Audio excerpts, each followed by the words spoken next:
Hi everyone, welcome to sleepy classes. And आज हम पढ़ने वाले हैं Charles law. So Charles law भी क्या है? गैस लॉज में से ही एक लॉ जो है वो है। सो गैस लॉज क्या है? हमने पिछले लेक्चर में भी जो था वो ये पढ़ा था। गैस लॉज बेसिकली एक रिलेशन डिस्क्राइब करते हैं टेम्परेचर, प्रेशर एंड वॉल्यूम के बीच में। सो पिछले लेक्चर में हमने बॉयल्स लॉ डिस्कस किया था। इस लेक्चर में हम डिस्कस करने वाले हैं Charles law. So Charles law क्या होता है, इसके कुछ क्वेश्चंस हम सॉल्व करेंगे एंड साथ में हम इसकी एप्लीकेशंस देखेंगे, इसकी लिमिटेशंस जो हैं वो हम देखेंगे। तो चलिए बिना देर किए शुरू करते हैं।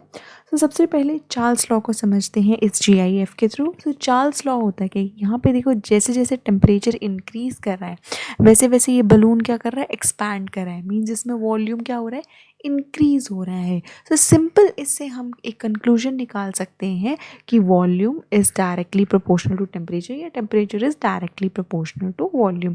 सो बस इतना सा ही चार्ल्स लॉ है कि जब भी प्रेशर कांस्टेंट होता है, मींस एट कांस्टेंट प्रेशर क्या होता है? वॉल्यूम जो है वो डायरेक्टली प्रोपोर्शनल होता है टेम्परेचर के।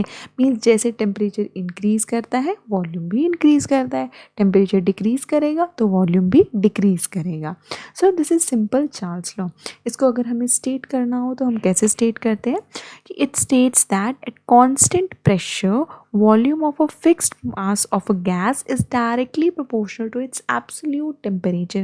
कि जब भी प्रेशर कांस्टेंट होता है तो जो वॉल्यूम होती है it is directly proportional to its absolute temperature. Volume is directly means volume increase करेगी तो टेम्परेचर भी इंक्रीज करेगा, या वाइस वर्सा कि जब टेम्परेचर इंक्रीज करता है तो वॉल्यूम भी इंक्रीज करती है, टेम्परेचर डिक्रीज करता है तो वॉल्यूम भी डिक्रीज करती है। तो इसको हम इक्वेशंस में कैसे लिखते हैं? एक तो ये simple equation v is directly proportional to t। जब हम इसको इस प्रोपोर्शनैलिटी के साइन को हटाते हैं, let's say v is equal to k t जब हम कर देंगे, ठीक है। सो यहाँ पे एक मिस्टेक है, सो दिस इज़ के टी, ठीक है। सो ये जो k आता है इसको हम प्रोपोर्शनैलिटी कांस्टेंट जो है अगेन हम क्या करते हैं बोलते हैं।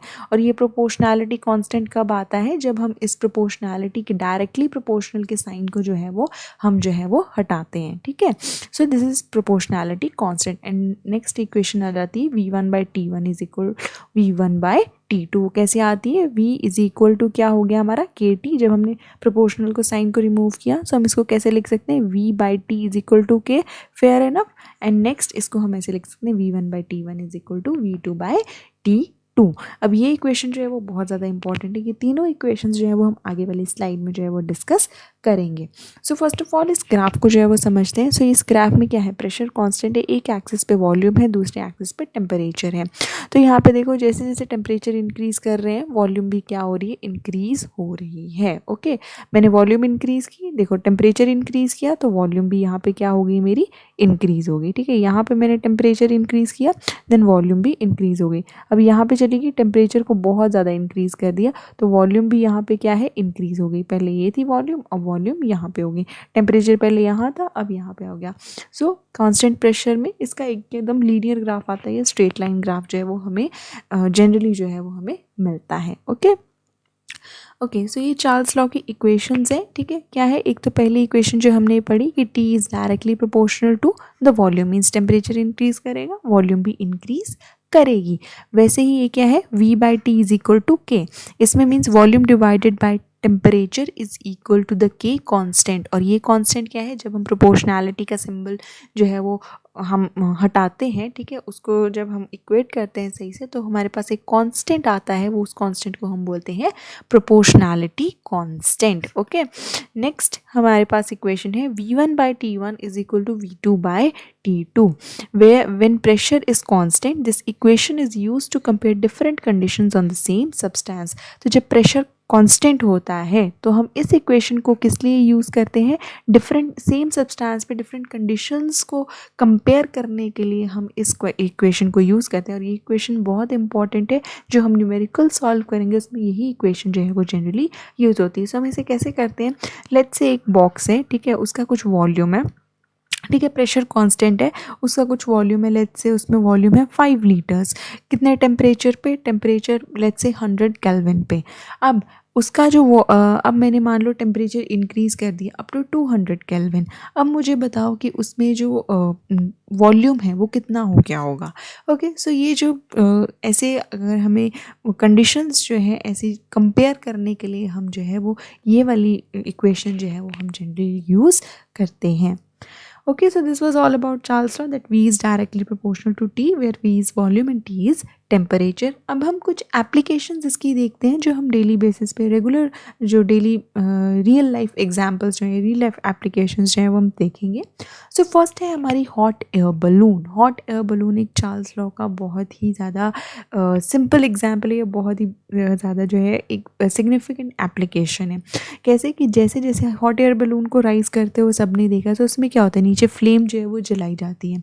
सब फ्लेम क्या करती है, कंटिन्यूसली टेम्परेचर को इंक्रीज़ करती है। तो जब भी हमें जो ऊपर है हॉट एयर बलून को राइज करवाना होता है तो फ्लेम को जो हम बहुत ज़्यादा हाई कर देते हैं। हाई कर देते हैं क्यों, जैसे ही फ्लेम को हाई करते हैं सो बलून क्या है, ये क्या करता है, बलून के अंदर क्या होता है टेम्परेचर राइज करता है। टेम्परेचर राइज करने की वजह से वॉल्यूम ये क्या होता है, वॉल्यूम भी क्या होती है, इंक्रीज होती है। तो ये बलून क्या हो जाता है, एक्सपैंड हो जाता है और ये हवा में ऊपर राइज करना शुरू होता है। सो जैसे ही जब हमें ऊपर जाना होता है तो हम कंटिन्यूसली फ्लेम को इंक्रीज़ करते रहते हैं, मीन्स टेम्परेचर हम इंक्रीज़ करते रहते हैं, जिसकी वजह से वॉल्यूम बढ़ता जाता है और वो राइज करता जाता है। अब अगर हमें इसको वापस से लाना है, नीचे लाना है, तो हम क्या करते हैं, अगेन फ्लेम को क्या करते हैं, कम करते चलते हैं, रिड्यूस करते चलते हैं, मीन्स टेम्परेचर डिक्रीज़ हो गया, देन वॉल्यूम डिक्रीज़ होती जाती है और वो बलून जो है वो धीरे धीरे नीचे आ जाता है। सो सिंपल चार्ल्स लॉ की टेम्परेचर इंक्रीज करते हैं, वॉल्यूम इंक्रीज करते हैं, हॉट एयर बलून राइज कर जाता है। नेक्स्ट इसकी एप्लीकेशन है bursting of deodorant. Again according to Charles law that v is directly proportional to t. अब जितनी भी डीओ की बॉटल्स होती है ना, कई उनमें देखना कई बार पीछे कॉशन लिखा होता है या वार्निंग लिखी होती है कि इसको जो है वो ठंडी जगह पे स्टोर करें, इसको मॉइस्ट प्लेसेस से दूर रखें, वार्म प्लेसेस से दूर रखें, डायरेक्ट सनलाइट से दूर रखें। ऐसा क्यों लिखा होता है, क्योंकि हाई टेम्परेचर्स में क्या होता है, जो मॉलिक्यूल्स होते हैं बॉटल के अंदर वो क्या करते हैं, एक्सपैंड कर जाते हैं और जिसकी वजह से क्या हो जाती है, बॉटल क्या कर सकती है, बर्स्ट कर सकती है। अगेन वही कि अगर सनलाइट में रखेंगे या गर्म जगह पे रखेंगे तो टेम्परेचर इंक्रीज करेगा, जिसकी वजह से मॉलिक्यूल्स क्या होंगे और एक्सपैंड करेंगे, मीन्स वॉल्यूम भी इंक्रीज करेगा एंड अल्टीमेटली जो बॉटल है वो क्या कर सकती है, बर्स्ट जो है वो कर सकती है। ओके, नेक्स्ट इसका एक एप्लीकेशन है बेकरी प्रोडक्ट्स में। बेकरी प्रोडक्ट्स में क्या एप्लीकेशन है, again t is directly proportional to v. तो जब भी हम ब्रेड को ओवन में डालते हैं तो हमने देखा है कि क्या करता है, वो राइज़ करना शुरू कर देता है।